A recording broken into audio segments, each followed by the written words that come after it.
picks up the ball in halfway in his own half. He gets it by the dugout. He goes past one. He goes past two. He gets to the edge of the box where the circle is on the D. He's on the corner and he opens his body up and he puts it into the far corner. It's a wonderful goal. It's magnificent. Brilliant play and a controlled, calm finish. What a goal. The substitute, Eze, who come on for goal scorer Schlupp. It's beautiful. Second Premier League. What will Chris Wilder say? I think is it Ampadu in midfield, Rob? I mean, surely he has to bring Eze down, doesn't he? Yeah, it was poor from Ampadu, but the finish, he just uses John Egan, who's on the edge of the box, just curls around him. It's great skill. It was Ian. When I say great skill, he just glided past two players. Norwood's got to do better. Ampadu's got to do better. And then Egan just tries to block it. Great goal, Eze. 2-0 Palace. It's the second Premier League goal. Roy Hodgson needs him to really find a spark and kick on this season. I know they drew with Leicester last time out, Robbie. They drew with Leicester last time out, but before that they conceded 10 in 2 games. He was under a bit of pressure, Roy Hodgson, but this is more like it today. In a game they had to win as well, not just Sheffield United. Yeah, Chris Wilder will not be happy, but it's a good performance. Great finish. 2-0 up Crystal Palace. I'm not so sure Roy Hodgson was under pressure because they lost a couple of games. It's just all fans about staying in the Well, they've questioned him since he's been in there. I mean, he's done a fantastic job. The bottom line is staying in the Premier League each season. They lost a couple of games. Eze looks to be a brilliant piece of business because there were question marks, weren't there, about the onus was always on Wilf Zaha to perform. It's taken the pressure off. As Chris will say, what the fans know, but those fans ring up my radio show every week and they're very important. Yeah, very important fans. Always. I tell you what, you'd have been under pressure if they'd lost today, Chris, but at the moment it's going. Yeah, but they're not. They're winning. Absolutely right. Palace are 2-0 up against Sheffield United. Important to make that point. And we love the fans who watch every single week. Yeah, love fans. Yeah, we'll send our regards to all the fans. Wish you all a happy new year. We also wish the graphics team. Yeah, we wish the graphics team a happy year as well. The best graphics team in the TV. Well done, Lovely. On that note, we'll take a quick break. See you again in a couple of minutes.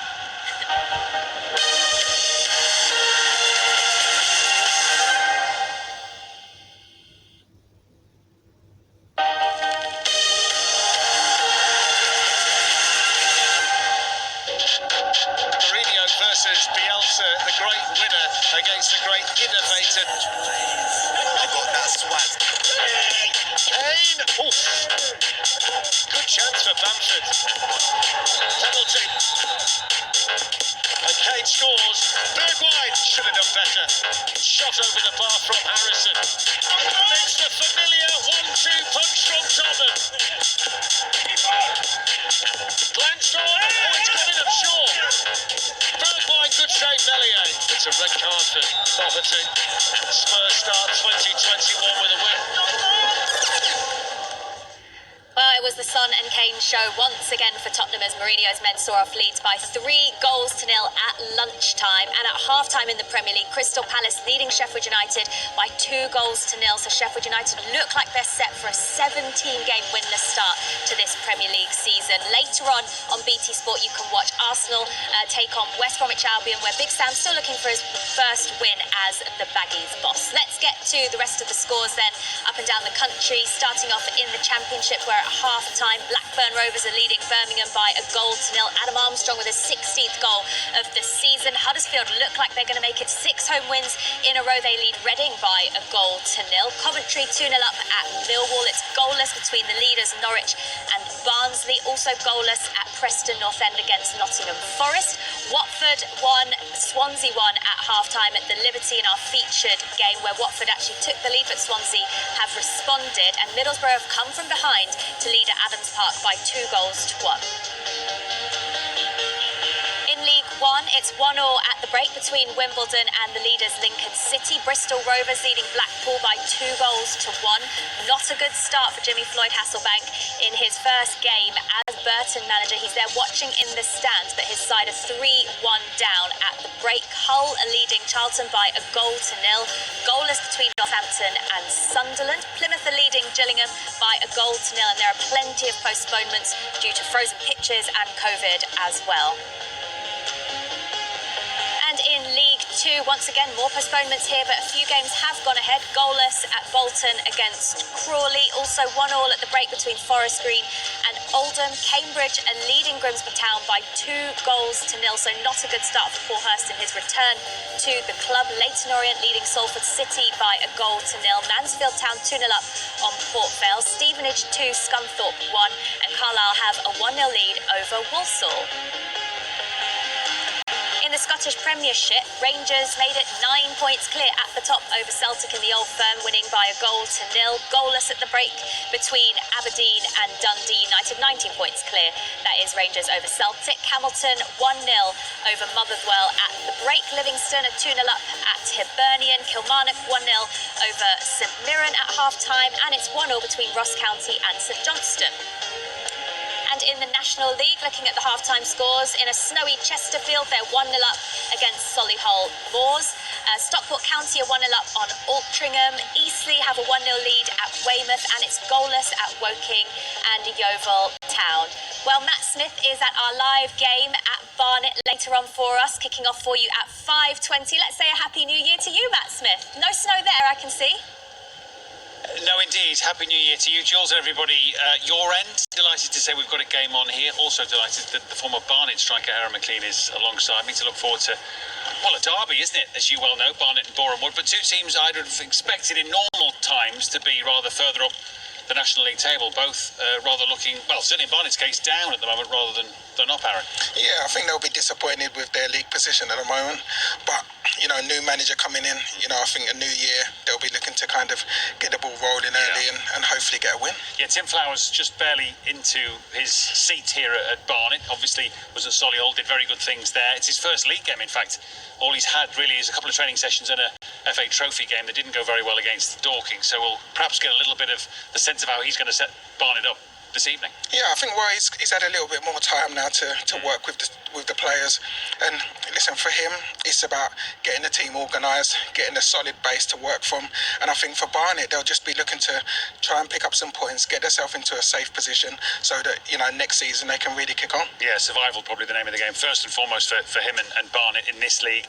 Boreham Wood actually have only played 12 games because they've been strangely unlucky. Every team they've come up against has had a COVID issue, not them themselves, but they've got a good squad, I think, Luke Garrard's team. They would still entertain playoff places hopes at least, wouldn't they? Yeah, definitely. I think for Boreham Wood, they'll be thinking, right, we can get another couple of wins. They're on a really good run at the moment anyway. They've won their last 3 league games. So they'll be thinking if they can get another couple of wins, they can find themselves in the playoff positions and really challenging those top players. Yeah, Aaron, just by the way, in case you're wondering, refused to come and do this unless we got the tune sorted out for him pitchside here at Barnet. There's obviously no supporters, so it's not for them, but as you well know back in the studio, the ground staff love to get the music on pre-kick-off. We've certainly got that here. We start when you end, as per. Back to you. It's always the way, isn't it, Matt? Always the way. All right, we'll be following that game a little bit later on, but here it is half-time in our 3 o'clock kickoffs where Crystal Palace have a 2-0 lead over Sheffield United. Can they turn this around, the Blades, or will it be a 17-game winless start to the season? We'll be back with all the second halves after this.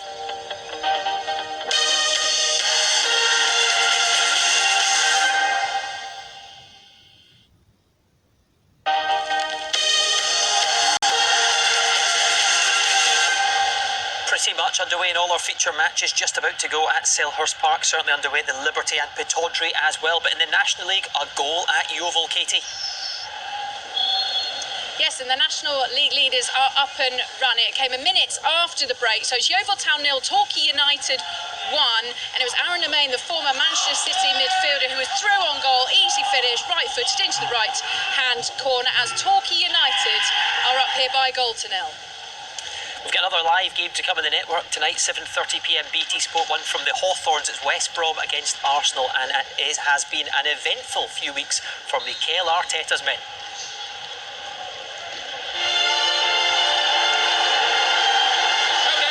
Chance, and he does, and he scores too. A lot from Mikel Arteta to ponder here.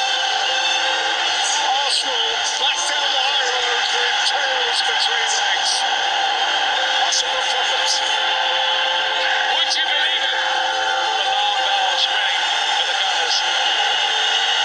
Oh, what about that? The next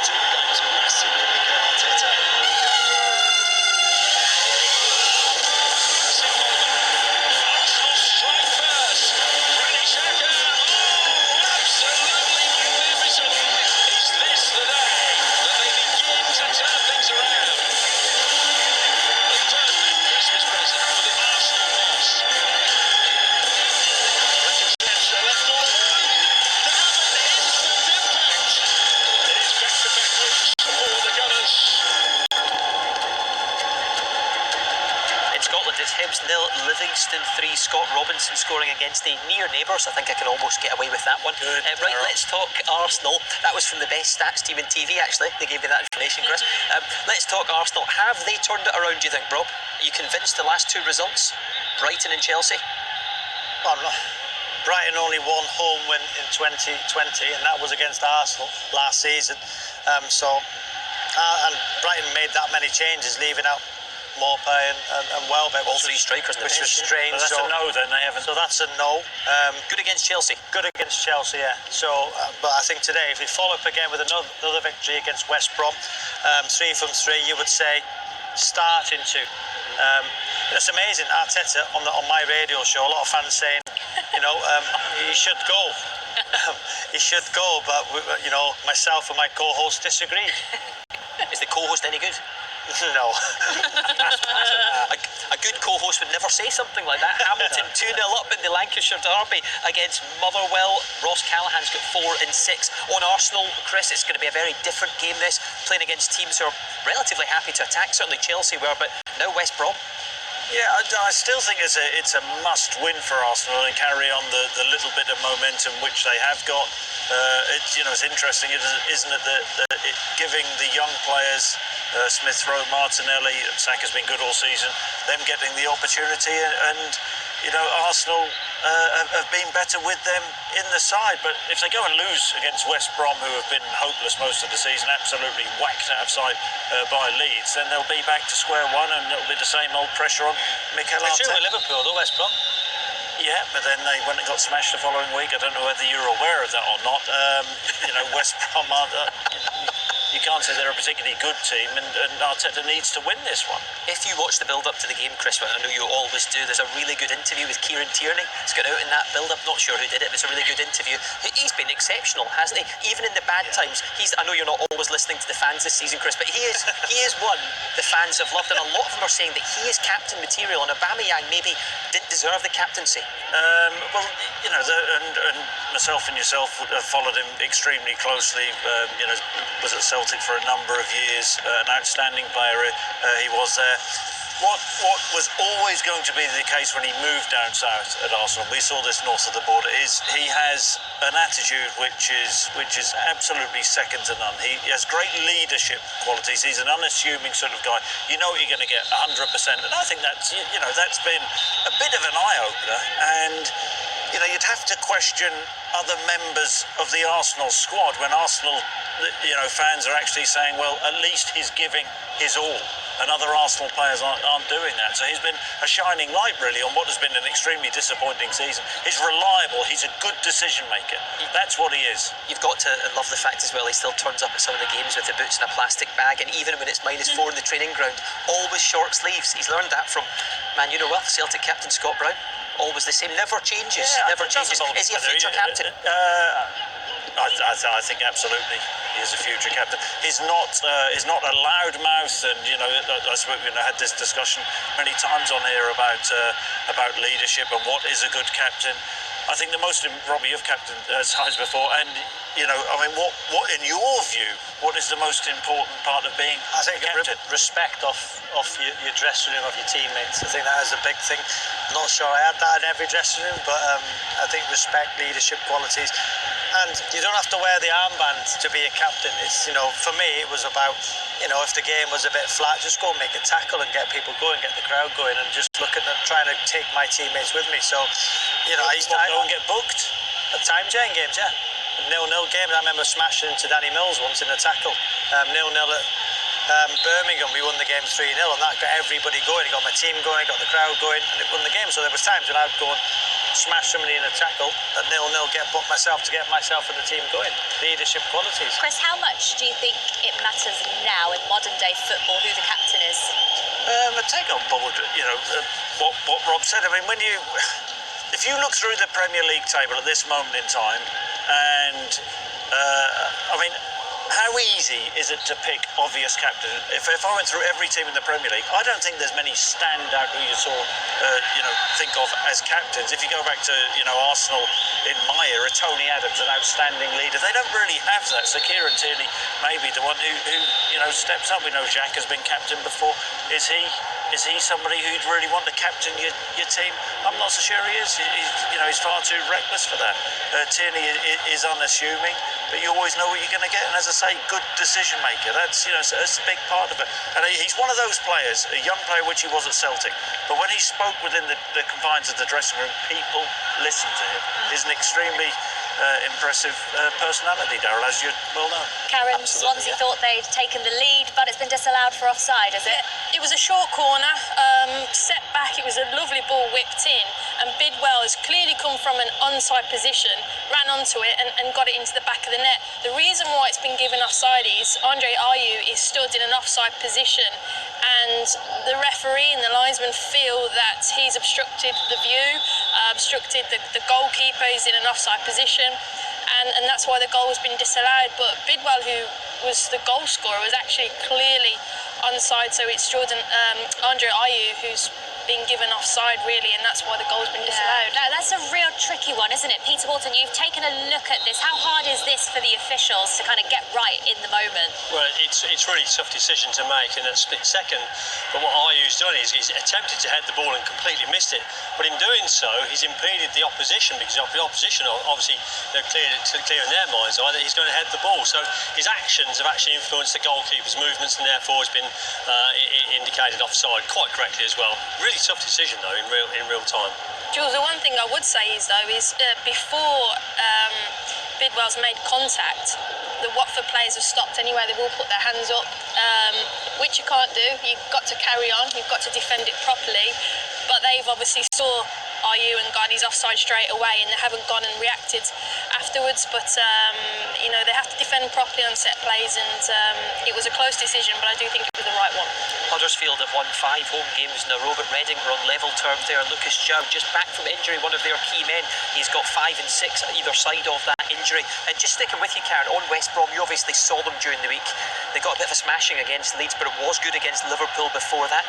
When you look at the squad, I know there was a terrible own goal in that game as well from Romain Sawyers, but when you look at the squad that Big Sam has to work with, do you think he will keep them up? Are you confident there's enough quality there? I think January's got to go and get some players, and for every club that he's gone to in this situation, he's always gone and spent and got players in. I do think he needs a little bit of help. They can defend, they can get results, which we saw against Liverpool, but they need 3 points. They need to win games, and he'll need help with that. I do think today we might see them go to a back 3. They ended the game with Ivanovic in the middle, a bit of leadership, bringing people in a little bit closer. But it's about a reaction today. When you get beat in the manner that you did, you've got to react, and you've got to be hard to beat. And maybe they'll end up with 3 centre backs and two wide full backs, and they'll play with a back 5. We know they can dig in. They did it against Liverpool. They did it against Man City before Sam was in charge. You talked about January. Who's going to want to go and play at West Brom? I mean, how much money has Big Sam got to spend? I think these are, the questions. You doubt he would have come if he hadn't addressed that. Surely he knows. But my sources are telling me West Brom don't have big money to spend, Daryl. I don't know who your sources are. What's big money? Big money. How good are your sources? £50 million, Daryl. Which if you could buy a couple of good defenders for that. Who? Well, I'll tell you what, Andy, I bet you would know a few in Europe you could get for that. Don't palm it off. No, you look at Fofana coming in for starters. I mean, Johnny Evans, by the way, cost £3 million.